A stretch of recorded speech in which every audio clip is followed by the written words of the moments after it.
The official launch of the Hybrid Imaging Society for Europe takes place on Sunday of this week at ECR. I'm very pleased to have with me Professor Thomas Beyer from Vienna. Thomas, welcome to ECR. Morning, thank you. Thomas is the treasurer of the society, so a very important person. But Thomas, why do we need a new society, do you think? Well, as a treasurer, I would say so I can get a lot of money to fund the activities of the new society. I believe this society is very well placed in Europe, considering that Europe has been the birthplace of hybrid imaging, and a lot of the early adopters have been in or with European centres. So I believe that this society touches on a very important aspect of imaging in general, which is hybrid imaging.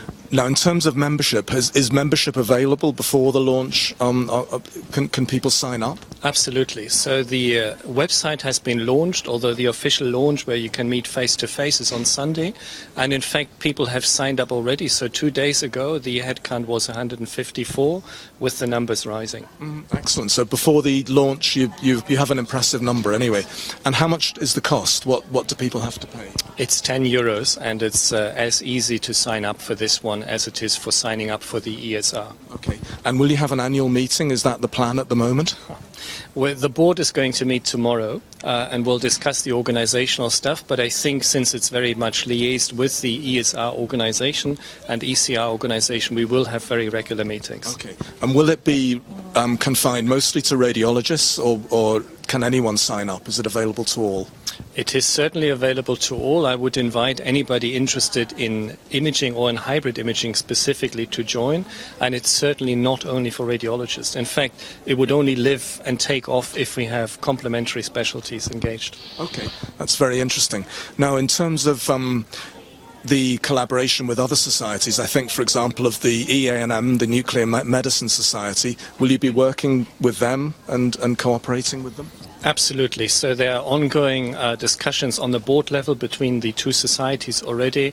I understand from the media it had a bit of a rough start, but I think we are very interested in smoothing things. And as I said before, without the ENM and their engagements and the engagement of nuclear medicine, this society would go nowhere. Okay. Do you think eventually there is a possibility for a merging of the two societies? Do you see that happening? Short answer is no, but we can talk for another hour. And I think it's fair that they should not merge, because there are too little or too many areas that should not be merged. Okay. Now, industry's role is very important in the development of hybrid imaging. Do you think at the moment that industry is doing enough to promote hybrid imaging? This is a very tough question. Again, being German, giving short answers, no.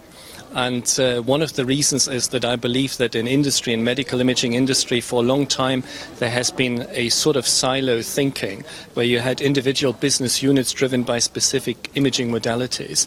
And hybrid imaging for the first time challenges this silo thinking. So with hybrid imaging, we need to go cross-specialty. And this in some way needs to be reflected in organizational and structural changes in the industry to make this really become efficient. And I understand from talking to some vendors that this is going to happen. Okay, excellent. That's very good. In terms of the actual techniques, which have been the most important developments, do you think, in hybrid imaging over the past year? The most prominent development has certainly been the combination of PET and MRI, which is considered a technical revolution, and now several clinics try to find out clinical use case scenario. I think this will excel clinical research by all means, and there have been ongoing and continuous improvements in the existing hybrid technologies like SPECT-CT and PET-CT. Okay. How about the obstacles that are remaining? Which do you think are the most important obstacles, and how can they be addressed? One of the most important obstacles is the lack of reimbursement for PET, I have to say. And the other remaining or ongoing obstacle is the lack of sufficient training. And certainly the ESHI, this new society, as one of their main goals is to build and support on a curriculum that supports the joint training of the two specialties.